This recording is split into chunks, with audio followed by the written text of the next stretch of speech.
सब ताली हो जाए सब।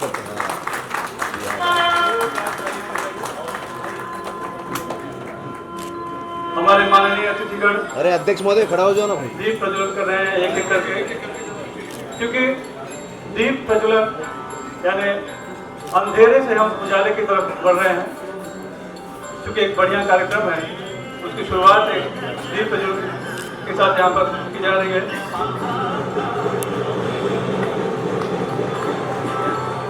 एक ग्रुप फोटो।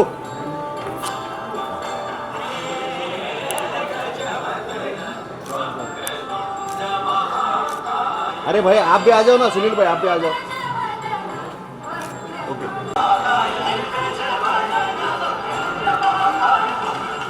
पत्रकार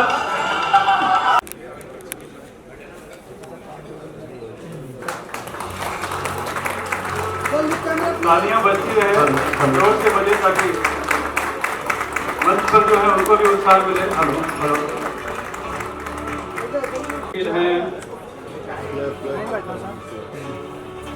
विनय दुबे एक समर्पित सामाजिक कार्यकर्ता भी हैं, जिन्होंने समाज के वंचित और कमजोर वर्गों की आवाज बनकर कई प्रभावशाली कार्य किए हैं। आपका खासतौर पर प्रवासी मजदूरों और जरूरतमंदों की सहायता में आपका योगदान उल्लेखनीय है। कृष्णा जी, अजय भाई, सुनील भाई और इस संघ से जुड़े हुए सभी हमारे मित्र, साथ ही साथ आज इस मनाड़ विधानसभा में पधारे हमारे सभी जिनको अवार्ड्स मिलने और जो अवार्ड्स देने वाले हमारे सारे ब्यूरोक्रेट्स के, हमारे दूसरे विभाग से आए हुए, कोई एजुकेशन के फील्ड से आए, कोई बिजनेस के फील्ड से आए, इस तरीके से आए हुए सभी लोगों का सबसे पहले मैं बहुत बहुत जो है मुबारकबाद देता हूँ कि उन्होंने आए और इस पत्रकार विकास संघ को जो है उन्होंने आगे बढ़ाने का काम किया। वैसे ये जो रिश्ता है हमारा और पत्रकार संघ का, इसमें से जो लोग जुड़े हैं ये संघ बनने से पहले से है। हम शुरुआती दौर पे एक साथ में खेले हैं, कूदे हैं, उसके बाद में जो है अपनी अपनी फील्ड में। कॉन्स्टिट्यूशन के बारे में आज थोड़ा सा बोलने के बारे में सुनील जी ने कहा है कि कॉन्स्टिट्यूशन जिस दिन से बना और आज तक का मेरे ख्याल से बहुत सारी चर्चा हुई, उसमें बहुत सारी बातें। उसका एक उदाहरण अगर मैं देना चाहूँगा जमीउल्लाह भाई, वो ये है कि कॉन्स्टिट्यूशन जो 4 स्तंभ पे खड़ा है उसमें का एक स्तंभ जो है वो पत्रकारिता है। और पत्रकारिता का ये मिसाल है कि जितने इस पत्रकार संघ से जुड़े ये सारे मेरे मित्र हैं, लेकिन ये सारे मित्रों ने कभी मेरे विरोधियों का भी प्रशंस या उनका हौसला अफजाई किया, उनके बारे में अच्छा लिखा। तो मेरे मन में कभी ये खंत नहीं आया कि मेरे दोस्त जो है मेरे प्रचार के टाइम में मेरे सामने वाले के बारे में अच्छा लिख रहे हैं। ये असली कॉन्स्टिट्यूशन मानने वाले लोगों की पहचान है, क्योंकि मेरी मित्रता में कभी मैंने फर्क आने नहीं दिया। न्यूज अच्छी हो चाहे बुरी हो, न्यूज सच्ची चलनी चाहिए, यही कॉन्स्टिट्यूशन है। कानून सच्चा चलना चाहिए। उसके अंदर जो बाबा साहब अम्बेडकर ने एक एक शब्द, एक एक वाक्य, एक एक जो उन्होंने चुना है उसको दुनिया के बहुत सारे जो देश है उसको उन्होंने उसके ऊपर स्टडी की, उसके बारे में उन्होंने जाना है। और बेसिकली कॉन्स्टिट्यूशन का जो निचोड़ था वो इस देश के अंदर जो है वो पूरी दुनिया में आपको कहीं नहीं दिखा। इस देश के अंदर इतने सारे धार्मिक मानने वाले लोग, इतने सारी जबान जो है यूज़ करने वाले लोग, इतनी सारी भाषा यूज़ करने वाले लोग, ये मुझे लगता नहीं कि हिंदुस्तान या इंडिया के सिवा और दुनिया में आपको कहीं दिखाई देगा।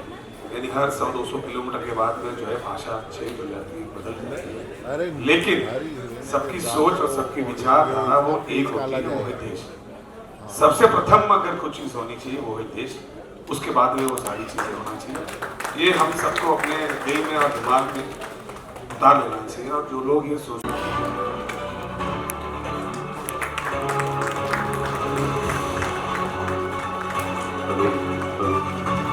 Camera please.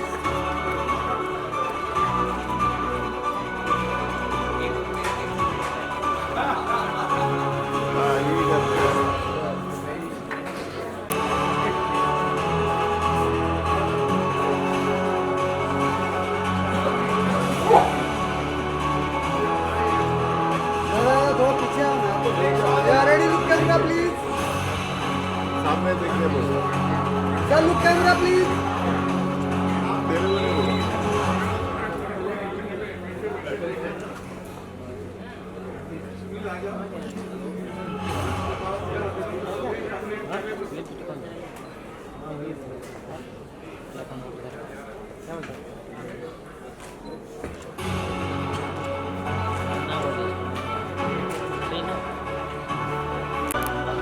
जो पिछले कई दिनों से मुझे मिल नहीं पाए हैं, मैं भी उनसे मिल नहीं पाया हूँ, लेकिन मेरी विनती है कि आप लोग बैठे रहे, जरूर आपका भी वक्त आएगा।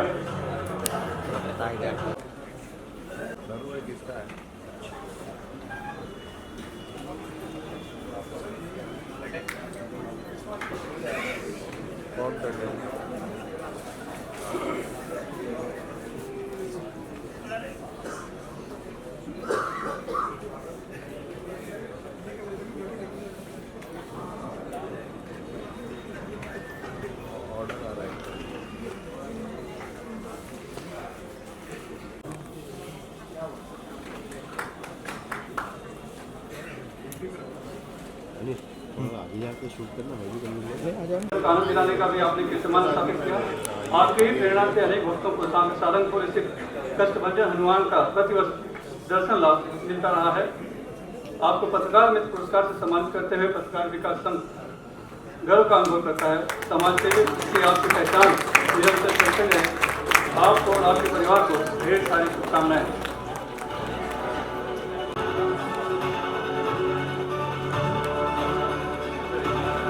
आचार्य पवन त्रिपाठी जी श्री सिद्धि विनायक मंदिर ट्रस्ट मुंबई के कोषाध्यक्ष और भाजपा मुंबई के उपाध्यक्ष हैं।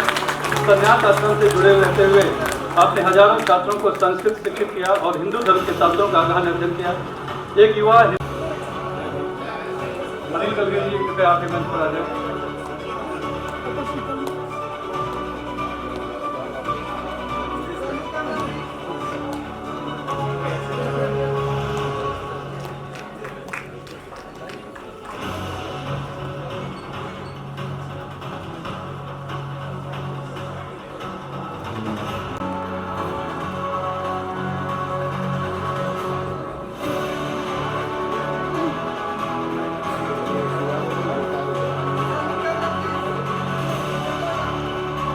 बल्कि वर्तमान में राष्ट्रीय सहारा के मुंबई चीफ ग्रुप ने अपनी अद्वितीय पहचान बनाई है। साहित्य और पत्रकारिता का यह सशक्त संगम आपकी रचनात्मकता को नई ऊंचाइयों पर ले गया, जिसमें साई गाथा का हिंदी अनुवाद और आंखों देखी जैसी लोकप्रिय स्तंभ शामिल है। सभी सम्मेलनों और साहित्यिक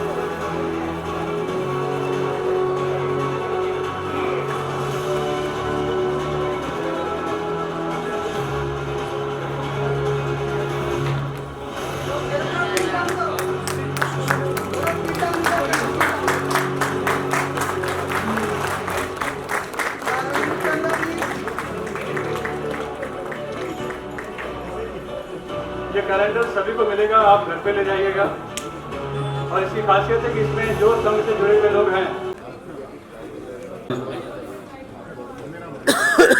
देवी और सज्जनों, सभी लोग शांत रहें जरा। मैं हमारे यहाँ पर वेदों के 3 विभाग बताए गए हैं और ये जो भूमि जिसमें हम जीवन जी रहे हैं, जिसमें हमारा जन्म हुआ है, जहाँ से सनातन का सज्ञान सारे विश्व में जाकर के लोगों को दिग्दर्शित करता है, मार्गदर्शित करता है, उस ज्ञान पुंज से लोगों को अभिभूत करता है। ऐसी ज्ञान की भूमि यह वेदों के माध्यम से है और वही वेद हमको सनातन धर्मी बनाता है। हमारा जो धर्म है वो सनातन है। कोई पूछे आपसे कि आप कहाँ से सनातन धर्मी हो, शरीर के सारे अंग आपके हैं पर आपका कोई अंग सनातनी नहीं है। फिर आप अपने आप को गर्व से कहो मैं हिंदू हूँ, कैसे कहते हैं?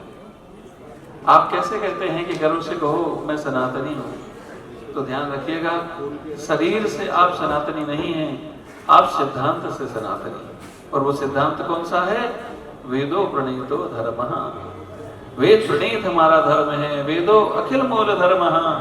वही वेद हमारे धर्म के मूल तत्व हैं, वही जीवन का हमारा सत्व है, और वही सत्व और तत्व के माध्यम से हम अपना और धर्म परिवर्तन करा करके यहाँ पर अधिकार प्राप्त कर लिया, अतिक्रमण कर लिया हमारे अधिकारों को, बादशाह बन गए। और फिर इसके बाद में जब समय आया तो भारत माता के भी 2 टुकड़े कर लिए। ऐसे लोग से हम क्या कल्पना कर सकते हैं कि वो हमारे देश को क्या एक होने देंगे? क्या हमारे भारत की भूमि का कल्याण होने देंगे? जिस दिन संख्या बढ़ जाएगी उस दिन पुनः फिर एक टुकड़ा कर देने के लिए फिर हमको तैयार रहना पड़ेगा। इसलिए वास्तव में एक होने की आवश्यकता है। सारे सनातनी एक हो जाएं। और दूसरी बात विशेष रूप से हम ये कहना चाहते हैं कि वक्फ बोर्ड की क्या आवश्यकता है हिंदुस्तान में। जब हमने पाकिस्तान मांग कर दिया, वो पाकिस्तान हम वहां जाएंगे, जब आपने वो मांग लिया तो आपके लिए तो हमने इतनी भूमि दे दी। इस हिंदुस्तान में, इस सनातन भारत में वक्फ बोर्ड की क्या आवश्यकता है? वक्फ बोर्ड की यहाँ पर प्रासंगिकता नहीं है, यहाँ आवश्यकता नहीं है। हिंदुस्तान में यदि आवश्यकता है तो वैदिक सनातन बोर्ड की आवश्यकता है, वैदिक सनातन परिषद की आवश्यकता है। और भारत सरकार से हमारा यही मांग रहेगी कि भारत एक आचार्य होने के नाते हमारी संकल्पना है कि भारत में जितने भी हमारे धर्म स्थल हैं, जितने उपासना के स्थल हैं, जितने भी देवघर हैं, उनको सरकारी तंत्र से मुक्त कर दिया जाए और उनको वैदिक सनातन बोर्ड की स्थापना करके धर्माचार्यों के हवाले करके सारे धर्मालयों को सनातन बोर्ड के अधीन कर दिया जाए। आप उसका दुष्परिणाम देख रहे हैं कि जगन मोहन रेड्डी जैसे लोग मुख्यमंत्री तिरुपति बालाजी के स्थान पर हमारी आस्था के साथ कितना बड़ा खिलवाड़ किया गया। ध्यान रखिएगा, धन चला जाएगा दोबारा आ जाएगा, पद चला जाएगा दोबारा आ जाएगा, लेकिन धर्म यदि चला गया तो वो दोबारा तुम्हारा कभी नहीं आने वाला। इसलिए चिंता धर्म की करनी है। और उस धर्म स्थल से क्या हुआ?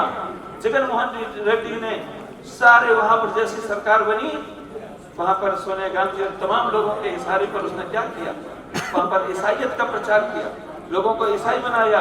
और जो लोग ईसाई नहीं बन पाए तो एक ईसाई को वहां का ट्रस्ट का चेयरमैन बना करके और सनातन धर्मियों को भ्रष्ट करने के लिए, धर्म से भ्रष्ट करने के लिए, धर्म से विरोध करने के लिए गो मांस के चर्बी के लड्डू के प्रसाद के रूप में खिला दिया। विचार करिए, 500 वर्षों की हमारी संघर्ष की वह घड़ी थी।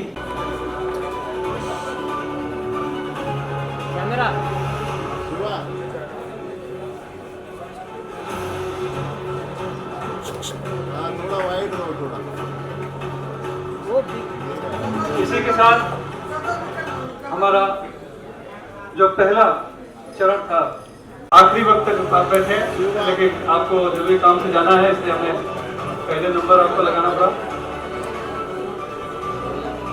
इसी के साथ अंशकालिक अवार्ड जाता है शिव शंकर तिवारी जी को। आप भी मंच पर आए।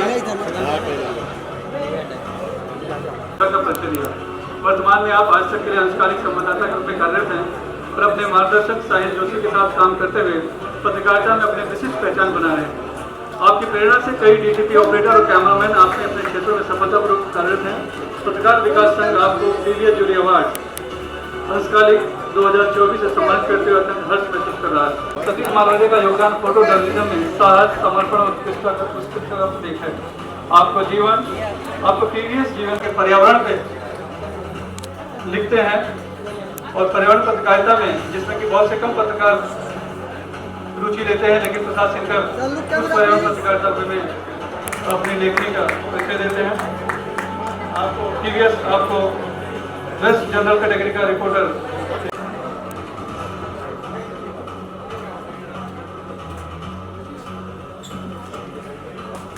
जाइए। जोरदार तालियां एक तरफ से आ रही हैं। Sir, look camera please.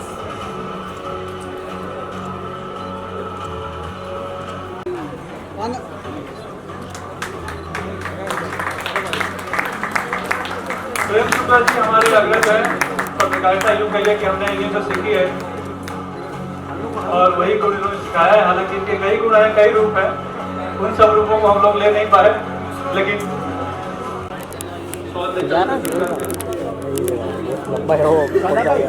बोलने के टाइम पहले तो है भाई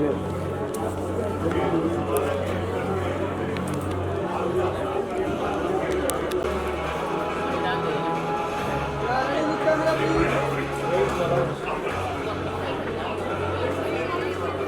हमारे बीच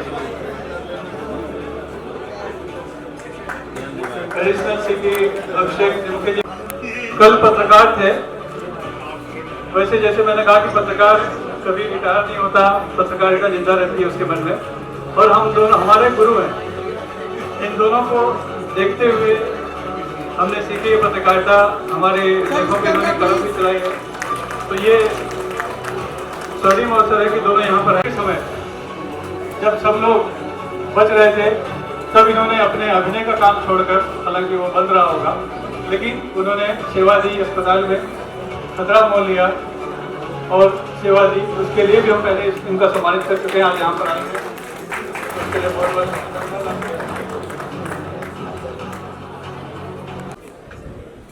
हो गया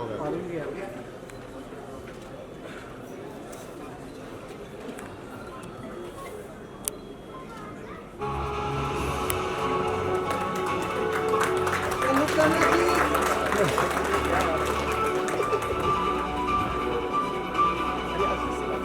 अब हम पत्रकारिता की तरफ आते हैं। पत्रकारिता अवार्ड में बेस्ट पॉलिटिकल रिपोर्टर अवार्ड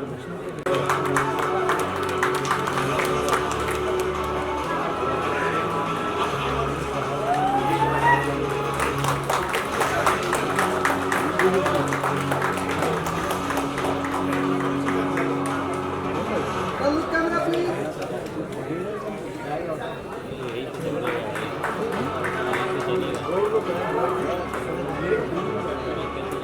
इसके साथ ही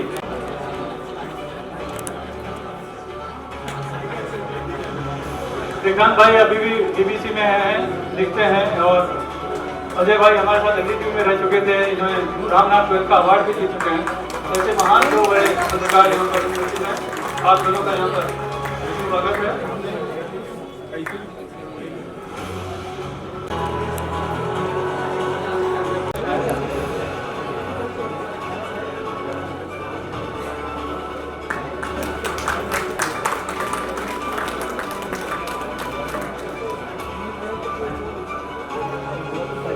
भाई अमरजीत पीछे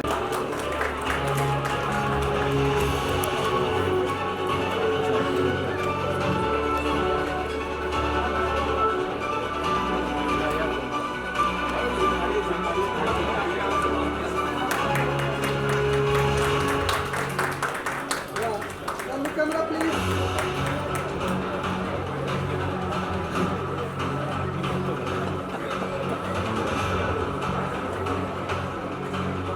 दाऊद की दूसरी शादी और हसीना पालकर पर क्वार्टरबाग जैसी चर्चित खबरों ने आपको अलग पहचान दिलाई। पत्रकारिता में आपके अमूल्य योगदान के लिए पत्रकार विकास संघ आपको पीडीएस जीवन गौरव सम्मान 2024 से सम्मानित करते हुए गर्व का अनुभव कर रहा है।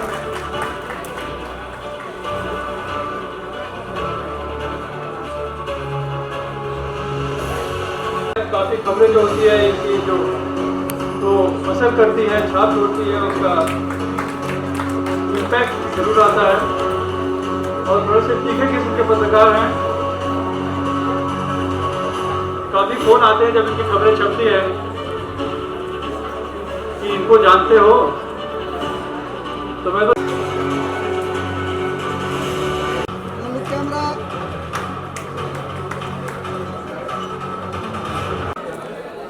और भिन्न भिन्न क्षेत्रों में समाज के लिए काम करने वाले सभी भाई और बहनों, मैं आप सबकी ओर से और मेरे ओर से पत्रकार विकास संघ के सभी मान्यवरों का हार्दिक स्वागत करता हूं, उन्हें धन्यवाद देता हूं। 16-17 साल के पहले एक छोटा सा प्रयोग आप सबने मिलकर किया और देखते देखते 16 साल में आपके संगठन ने इतना बड़ा काम किया। बहुत सारे लोगों का मनोबल बढ़ाने का काम आपने किया। बहुत सारे लोगों को सिस्टम में जो भी आवश्यक बदलाव की आवश्यकता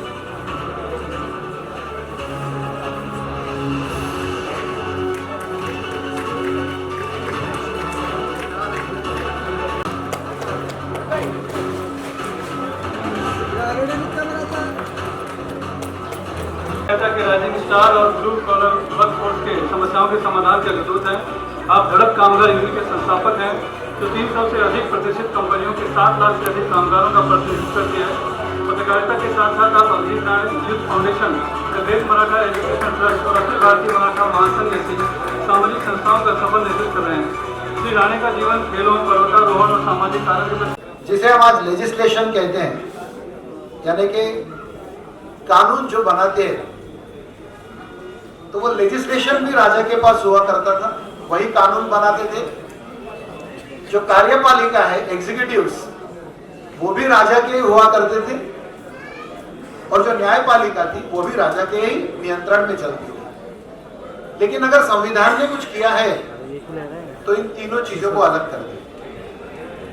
कानून विधायक बनाएंगे जो जनता से आएंगे, ताकि जनता की जो इच्छाएं, आकांक्षाएं हैं, वो आपके कानून में प्रतिबिंबित हो, उनके हिसाब से कानून बने। कार्यपालिका को अलग से बनाया है कि जो कानून बनाए गए हैं लोगों की इच्छा अनुरूप। वेट हीरो मत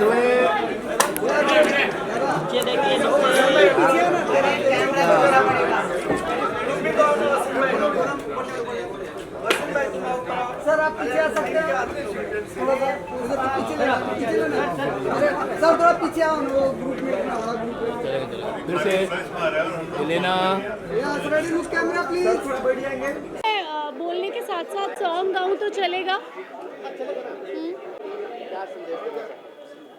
आज का जो कार्यक्रम था पत्रकार विकास संघ के लिए, जहाँ पे मुझे समी भाई ने बुलाया था, समीउल्लाह खान जी ने, मैं पहले तो तहे दिल से उनका धन्यवाद करना चाहती हूँ कि वो मुझे कभी भी मिस नहीं करते हैं। दूसरी बात ये कि आज के प्रोग्राम का जो अहम मुद्दा था वो संविधान और धर्म की रक्षा थी, जो बहुत ही ज़रूरी है हमारी आने वाली जनरेशन के लिए, आजकल जिन्हें जेन ज़ी कहते हैं, जो यंग जनरेशन है उनके लिए और सभी के लिए, कि हम ऐसा क्या कर सकते हैं, हम एक देश का नागरिक होने के नाते हमारी क्या प्रतिक्रिया, क्या योगदान रह सकता है अपने संविधान को और अपने धर्म की रक्षा करने के लिए। वो आज जो भी इतने बड़े बड़े वरिष्ठ अधिकारी आए, जिन्होंने इतनी सारी चीज़ें हमें बताई कि किस तरीके से हम धर्म के और करीब जा सकते हैं और रक्षा कर सकते हैं और ख़ुद को कैसे बचा सकते हैं, वो एक बहुत ही अच्छा, ख़ास, एक अहम जो मुद्दा था आज का, वो मुझे बहुत अच्छा लगा। और इसी के लिए मैं क्योंकि बीते दिनों में कई ऐसे केसेस हुए हैं, जैसे गुरुजी ने बताया कि प्रसाद के रूप में अलग तरीके का मांस खिला दिया गया और कई ऐसी चीज़ें हुई हैं, लेकिन उसके लिए जिस तरह से सभी कोशिश में लगे हुए हैं, कोर्ट से लेके पुलिस अधिकारी, धर्मगुरु, सबके सब कि एक सही मार्ग पर आ सके हम सभी, उसके लिए मैं एक गाना गाना चाहूँगी। इंस्पिरेशनल सॉन्ग है कि हम एक रास्ते पे चल रहे हैं, तो मैं गा देती हूँ। राह में कांटे बिखरे अगर, उस पे तो फिर भी चलना ही है। शाम छुपा ले सूरज मगर, रात को एक दिन ढलना ही है। रुत ये टल जाएगी, हिम्मत रंग लाएगी, सुबह फिर आएगी। हो ये हौसला कैसे झुके, ये आरज़ू कैसे रुके। मंजिल मुश्किल तो क्या, धुंधला साहिल तो क्या, तन्हा ये दिल तो क्या। हो ये हौसला कैसे झुके, ये आरज़ू कैसे रुके। तो जिस तरह से मैं अभिनेत्री हूँ और नर्स भी हूँ, कोविड में सब मुझे नर्सिंग ऑफिसर के रूप में जानते हैं कि बहुत सारी घटनाएं होती हैं जीवन में। जैसे कोविड में ऐसा था, मुझे राइट साइड पैरालाइज हुआ था आईसीयू में काम करने के कुछ 1 साल बाद। ऐसा लगता है उस परिस्थिति में कि ये परिस्थिति बहुत कठिन है और नहीं गुजरेगी, लेकिन मैं आपको बताऊं कि ज़िंदगी में बड़ी से बड़ी तलवार हो वो सब उतर जाती है। तो आज जो हमारे धर्म पर संकट है, हमारे संविधान पर संकट है, जो भी आक्षेप लगाए जा रहे हैं, वो सारी चीज़ें, मेरा ये अडिग विश्वास है कि हम ईश्वर पर भरोसा रखें और अपने मार्ग पर अडिग चलते रहें तो वो सारी चीज़ें टल जाएंगी और एक बार हमारा भारत देश फिर से सुगम और सौम्य होगा। धन्यवाद। देंगे आज 16वीं वर्षगांठ मनाई गई, भारी संख्या में यहाँ अतिथिगण उपस्थित थे। जी बिल्कुल, पत्रकार विकास संघ का ये 16वां साल था, ख़त्म हो गया, अब 17वां शुरू हो गया और सभी पत्रकार पूरे मुंबई से, चाहे इलेक्ट्रॉनिक मीडिया हो चाहे अखबार हो, सभी लोग जुड़ते हैं और पत्रकार संघ का यही बल है। पत्रकार विकास संघ इसी वजह से 16 साल पूरा कर पाया है और ख़ास करके हम लोग, जो हमारी टीम है वो इतना अच्छा काम करती है और जो मुंबई के गिने चुने पत्रकार हैं जो अच्छा काम करते हैं उन्हें सम्मान नहीं मिल पाता है, तो यह मंच हमने इसीलिए बनाया है कि उन सभी लोगों को सम्मान दिया जा सके, चाहे अखबार की दुनिया में हो, चाहे कैमरामैन हो, वीडियोग्राफर हो, डिजिटल मीडिया से हो, या वह किसी भी तरीके का वेबसाइट चलाता हो, चाहे वो पाक्षिक या साप्ताहिक चलाता हो, सभी वर्ग के पत्रकारों को समावित करके हम यहाँ पर कोशिश करते हैं कि सभी को सम्मान मिले और उसी के लिए यह कार्यक्रम किया जाता है। वर्षगांठ के साथ साथ इतने सारे लोग जुड़ते हैं साथ में और हम सब मिलकर एक त्यौहार की तरह इस कार्यक्रम को करते हैं और इस वर्ष भी यह कार्यक्रम बहुत ही बढ़िया रहा। हमारे सब अतिथि भी बहुत अच्छे रहे और बढ़िया ढंग से कार्यक्रम हुआ। अजय भैया, आज के मौके पे क्या संदेश देना चाहिए? नहीं निकल रही, भानु भाई जरा बोल दीजिए। सबसे बड़ी बात है कि संगठन बना लेना अलग बात है, संगठन को एक परिवार की तरह चलाना अलग बात है। मुंबई में प्रत्येक क्षेत्र में अलग अलग संगठन है, पत्रकारों के बहुत से संगठन हैं, लोग काम कर रहे हैं। अब उसकी पहचान कैसे होती है, उसके कार्य से होती है। पत्रकार विकास संघ पिछले 16 सालों से जिस ढंग से अपने साथियों को एकजुट करके उनके सुख दुख में खबरों के लेकर के हर ढंग से साथ रहता है और उनके कार्यों को प्रोत्साहन देने के लिए साल में एक बार अपने स्थापना दिवस पर उनको सम्मानित करता है, ये हमारी सबसे बड़ी उपलब्धि है। कई बार देखा जाता है कि केवल लिखने वालों को ही पत्रकार माना जाता है, लेकिन हमारे यहाँ ऐसा व्यवस्था की गई है कि जो फोटोग्राफर है वही पत्रकार मान किया जाता है, उसके काम को भी सराहा जाता है। जो वीडियो में अच्छी एडिटिंग करते हैं, वीडियो रिकॉर्डिंग अच्छा करते हैं, उनका भी सम्मान किया जाता है। हमारी जो चयन समिति होती है उसका पूरा फोकस रहता है कि पत्रकारिता की हर विधा हर क्षेत्र को छुआ जाए, उस क्षेत्र में अच्छा करने वाले को उसका उत्साह बढ़ाने के लिए हम उसको सम्मानित करें। चाहे अंशकालिक पत्रकार हों, किसी भी अखबार से जुड़े हुए हों, उनका जो अनुभव रहता है, जो उनकी गुणवत्ता होती है, उसको सम्मान करने के लिए हम लोग इसकी व्यवस्था करते हैं कि हर साल उनको हम सम्मानित करें। निश्चित रूप से जिस तरह से हमारी टीम आनंद मिश्र जी के और अजय सिंह सुनील जी के नेतृत्व में हम एक समूह के रूप में काम कर रहे हैं, बिना किसी भेदभाव के, बिना किसी ऊंच नीच के, और सब लोग तत्परता से अपनी ड्यूटी निभाते हैं। जैसे एक परिवार में कोई कार्यक्रम होता है उस तरह से होता है और इसमें सबका सहयोग रहता है और जब कार्यक्रम सफल होता है तो मन को बड़ी तसल्ली होती है, शांति होती है। निश्चित रूप से ये हमारे नेतृत्व का गुण है, उनकी विशेषता है कि सबको एक सूत्र में माला बना के रखे हुए हैं और हमारा संगठन चल रहा है। अभी तो हम 16 साल हुए हैं, ईश्वर से प्रार्थना करेंगे हम 25 साल मनाएं, 50 साल मनाएं, 100 साल मनाएं, ऐसे कार्य चलता रहेगा। क्या संदेश देना चाहेंगे आज के मौके पर? इन 16 वर्षों में पत्रकारों के लिए संस्था बहुत बढ़िया काम कर रही है। आज आपने देखा होगा पत्रकार केवल लिखते हैं, दूसरों के समारोह में जाकर रिपोर्टिंग करते हैं। ये एक ऐसा प्रोग्राम है जिसमें पत्रकारों का अपना प्रोग्राम है, उनके परिवार जैसा है और यहाँ पर वो आते हैं तो उनका सत्कार किया जाता है जिन्होंने साल भर अच्छा काम किया है। आपने देखा होगा यहाँ प्रशासनिक स्तर के लोग, राजनीतिक स्तर के लोग, धार्मिक स्तर के लोग, संस्कृति से जुड़े हुए लोग, समाज के सभी वर्गों को यहाँ पर इकट्ठा करके एक उत्सव का रूप देते हैं। और इस बात का अभिनंदन करना चाहिए सुनील सिंह का, अजय सिंह का और अध्यक्ष आनंद जी का कि उन्होंने 16 वर्षों से इस संस्था को एक परिवार के रूप में बहुत बड़ा विशाल रूप दिया है, जिसमें आप सभी पत्रकार भी शामिल हैं और ये दिनों दिन प्रगती करें, यही कामना है।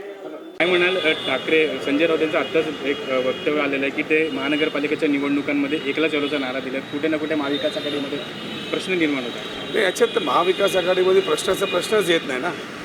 आता स्थानिक निवडणुका आहेत, ते मिळून पण लढू शकतात, एकला पण लढू शकतात, त्याच्यात काय नाही। पण त्याच्यात महागठबंधनला काय प्रॉब्लेम होणार असं मला वाटत नाही आणि येत्या निवडणुकांमध्ये जशी त्यांची तयारी तशी आमची पण तयारी, मला वाटत नाही याच्यात काय मतभेदचा प्रश्न आहे। महानगरपालिकाची निवडणुका व्यवस्थित लढू आणि जिंकू।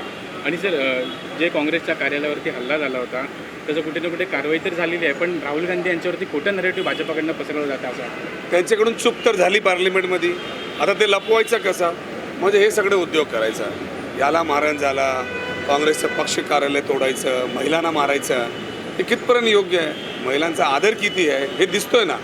पोलीस असताना कार्यालय तोडलं जातं, पोलीस असताना महिलांना मारलं जातं आणि एकालाही अटक करत नाही. दुसऱ्या दिवस चॅनल सगळे तिकडे होते. ज्या टायमाला हे आंदोलन झाला त्या टायमाला पोलीसही तिथे दिसत आहेत, आंदोलनकारीही दिसत आहेत, तोडफोड करत लोक दिसत आहेत आणि पोलीसला मारहाण करत आहेत, पोलीसला शिवगाळ करत आहेत आणि पोलीस एवढी लाचार झालेली आहे की त्यांना अटक करत नाही आणि सगळे बाहेर फिरत आहेत. आणि हे सगळं होत असताना मला वाटते काय हेच आपला महाराष्ट्र आहे का? असंच आपला मुंबई पोलीस होती का? हा मुंबई पोलीसचा दर्जा 1 नंबरचा या देशामध्ये आहे, ते टिकवलं पाहिजे आणि ते टिकवायची जबाबदारी सरकारची आहे. सरकारने फक्त असा तातूरमातूर FIR दाखल करायचा आणि मग कारवाई नाही करायचा, हे फक्त काँग्रेस पक्षाचा प्रश्न नाही. जर काँग्रेसच्या लोकांनी पण तशी चूक केली तर त्यांनाही तशी शिक्षा झाली पाहिजे, कुठल्याही पक्षाचा असू दे शिक्षा झाली पाहिजे. आपला मुंबई आणि महाराष्ट्राचा हे कल्चर नाही, हे तोडफोड हे UP बिहार नाही, हे महाराष्ट्र आहे, संस्कृती आहे याच्यात, हे टिकवली पाहिजे. शेवटचा प्रश्न, बीडमध्ये संतोष देशमुख यांची हत्या झाली. बीडमधील संतोष देशमुख सरपंचाची हत्या झाली त्यांची, अजूनही मुख्य आरोपीला अटक झालेली नाही आहे. आज शरद पवार त्यांच्या भेटीला गेले. तर असं आहे की सगळे पक्षाचे आमदार विधानसभामध्ये एक मत होऊन बोलत असतील की हा गुन्हेगार इकडे या पद्धतीने त्याचा पूर्ण सिंडिकेट चालवतोय, जिल्हा चालवतोय आणि तरी सरकार एवढी लाचार असणार, पोलीस बलला एवढा लाचार करणार, म्हणजे त्याची काय दहशतच झाली नाही ना. म्हणून त्याची जबाबदारी घेतली पाहिजे. फक्त बोलून नाही चालणार, सरकारने करून दाखवावं लागेल की एक माणसाचं एवढं आतंक आहे तिकडे की कोण घराच्या बाहेर जाऊ शकत नाही, कोण आपली स्वतःची जागा व महिलांना सुरक्षित नसेल, तरी काय आहे? मला वाटत नाही. सरकारने जे बोलले आहेत असेंब्लीमध्ये त्याची अंमलबजावणी 24 तासामध्ये केली पाहिजे. गुन्हेगारांना अटक केलं पाहिजे आणि पोलिसांना द्या ना, आमची पोलीस सक्षम आहे 24 तासामध्ये व्यवस्थित कारवाई करणार, फक्त त्यांना फ्री हँड द्या. देखिए पत्रकार विकास संघ जो है अपने पूरे 16 साल पूरे कर रहे हैं और इन 16 सालों में अलग अलग फील्ड से उन्होंने चुन के जो है अच्छे लोगों को हमेशा लाया है और उन्हें जो है इनाम देने का काम किया, उससे प्रोत्साहन देने का काम किया है. आज भी देश की परिस्थिति को ध्यान में रखते हुए आज भी उन्होंने जो टॉपिक रखा है वो कॉन्स्टिट्यूशन का रखा है. जिस तरीके से आज़ादी के बाद ये पहले 5-7 साल के अंदर आप देख सकते हैं किस तरीके से कॉन्स्टिट्यूशन के ऊपर खिलवाड़ होने की बात हो रही है, किस तरह से एक जीते हुए मेंबर ऑफ पार्लियामेंट या मंत्री अपना जो है स्टेटमेंट देते हैं. ये एक अच्छा इनिशिएटिव उन्होंने लिया, उनको मैं बहुत बहुत मुबारकबाद देता हूँ. जो कॉन्स्टिट्यूशन का नहीं वो देश का नहीं है.